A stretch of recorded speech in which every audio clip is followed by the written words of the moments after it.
আপনি কি জানেন সরকারি চাকুরিদের জন্য শুধু সাধারণ অসুস্থতাজনিত ছুটি নয়, বিশেষ অসুস্থতার জন্য রয়েছে আলাদা ছুটি। যেমন ক্যান্সার, হৃদরোগ, কিডনি ফেইলিওর, স্ট্রোক বা বড় ধরনের অপারেশনের ক্ষেত্রে সরকার বিশেষ বিবেচনায় দীর্ঘমেয়াদী এই ছুটি মঞ্জুর করে। চলুন আজকের ভিডিওতে আমরা জানি এই বিশেষ অসুস্থতাজনিত ছুটি সম্পর্কে। এটি কে নিতে পারে, কতদিন নিতে পারে, কিভাবে আবেদন করবে এবং কোন কোন রোগের জন্য প্রযোজ্য হবে।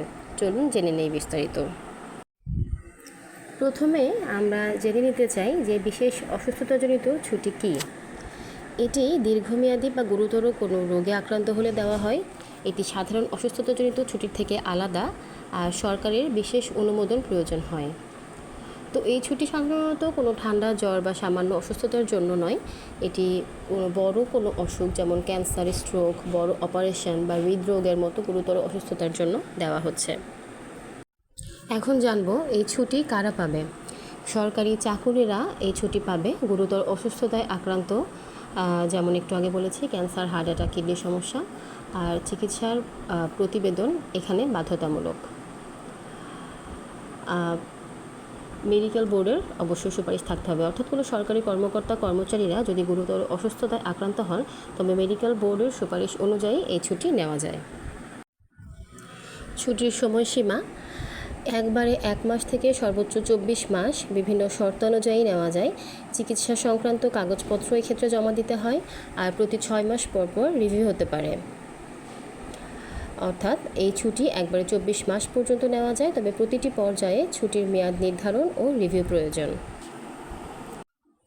এখন আমরা জানব কিভাবে আবেদন করতে হয়। একটি নির্ধারিত ফর্ম আছে যেখানে আবেদন করতে হবে। মেডিকেল বোর্ডের মতামত লাগবে, আর কর্তৃপক্ষের সুপারিশ এবং অনুমোদনের প্রয়োজন হবে। অর্থাৎ ছুটি নিতে হলে নির্ধারিত ফর্মে আবেদন করতে হবে, সঙ্গে দিতে হবে চিকিৎসা প্রতিবেদন ও মেডিকেল বোর্ডের মতামত। এটার রেফারেন্স বা বিধির ভিত্তি হচ্ছে, অর্থাৎ এই ছুটির বৈধ ভিত্তি হচ্ছে গভর্নমেন্ট সার্ভেন্ট লিভ রুলস 2022 এর 9 নম্বর বিধিতেই এই বিশেষ অসুস্থতাজনিত ছুটি সম্পর্কে বলা আছে। সবশেষে বলতে চাই, মনে রাখবেন যে এই ছুটি পাওয়া কোনো অধিকার নয়, বরং বিবেচনাধীন। যথাযথ কাগজপত্র ছাড়া এই ছুটি অনুমোদিত হয় না।